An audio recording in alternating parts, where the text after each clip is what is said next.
Phil Pritchard, keeper of the cup. Where are we?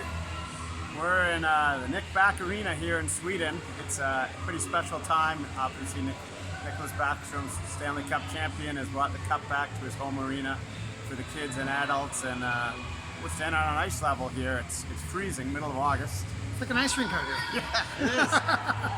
And there's Nick behind us. Yeah. Right there in the cut off red carpet. Yeah, so we're just winding down here. We've been here since before 11 o'clock. The place was packed. Packed. You didn't even get in. They wouldn't let me in. No, but I have to say I was a Canadian, not an American. Exactly. It always helps. So you know what? It's been awesome so far. We spent breakfast with Nick and his family. His kids ate out of the cup. We did a couple of stops along the way, and then he did obviously his public thing here at the arena, which I think is so special that the guys take it back to their home arenas where it all started. You know, I think a lot like the Swedes and Canadians are very close that way. We all come from small towns, you know, in suburban areas, and we bring the cup back. And you know, you told me a little earlier on about let's go this way. You told me a little earlier on about how everyone gives the community back, or the cup back to the community. Yeah. You know, let's talk a little bit about these players not getting enough acknowledgement for, you know, what they do for the community when they bring the cup back in. Well, I think that's the biggest part of having the cup for a day. Everybody knows the team is much bigger than on the ice. Yeah. It's the coaches, it's the parents, it's the families, it's teammates, all of those that help this player win the cup. And Nicklas, for example, wants to spend it with the whole community. Yeah. Every guy has done that so far. Devontae did it in Scarborough. Tom Wilson did it at North Toronto Arena. All the guys have been doing it. We were in Denmark the other day with Lars Eller. He took it to his rink. I missed him by 2 hours. Wow, it was pretty busy the whole day. Burakovsky and Malmo did it as well. And every guy, I think, appreciates.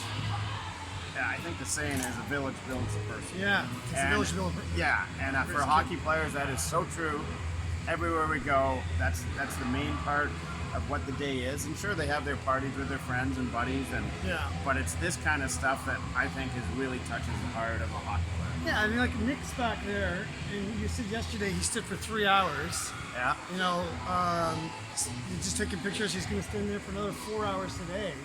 Yeah. And you know, you and I were talking about this. Like, they don't get any acknowledgement about what they do off the ice, and to the side of being a hockey player, as opposed to be the humanitarian who actually might play hockey really well. Right, I guess the humanitarian side is what it's all about, but they're not in this to get acknowledgement. They don't want that.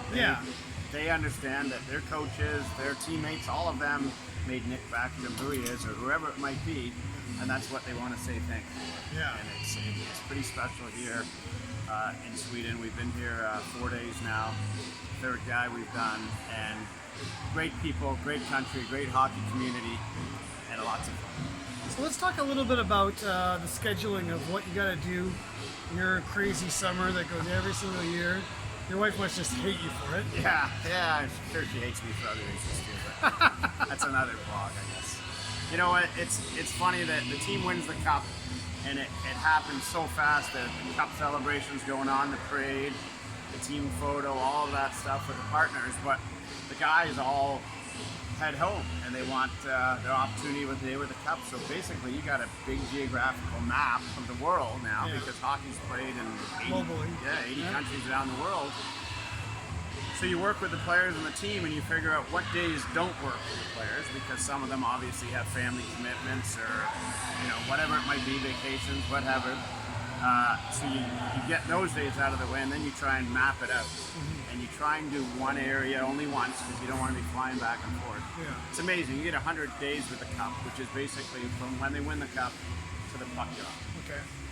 And so the new season begins. You're there for the opening night, and that's kind of the end of it. But in between, it's a travel agent nightmare, I guess, at best.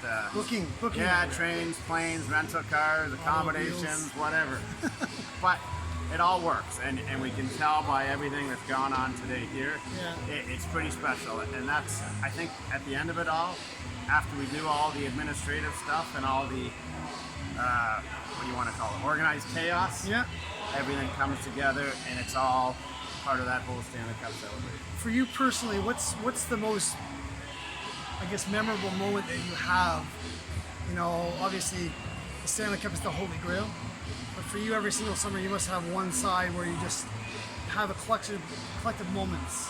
Well, I think every time we come to visit a player, and it's when we show up and open the case, Yeah. and they lift it up, and their mom and dad and their grandparents are there, and everyone's there, and it's almost like you can see them going, "This is for you," and it's so powerful, Yeah. so emotional, but that's what the guy is, and that's why he's a Stanley Cup champion, because they get it.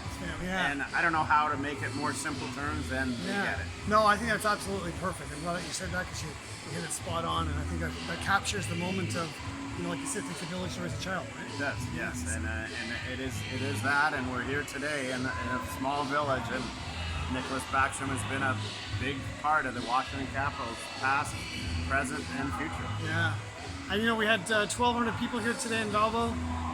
You can see behind us here. Just winding down somewhere. Yeah, it's just winding down now, and he sat there for 4 hours just taking pictures with these kids, and they had a great ceremony as well. And Phil, thanks a lot for taking the time out. No problem. Always good to see you. All right, cool.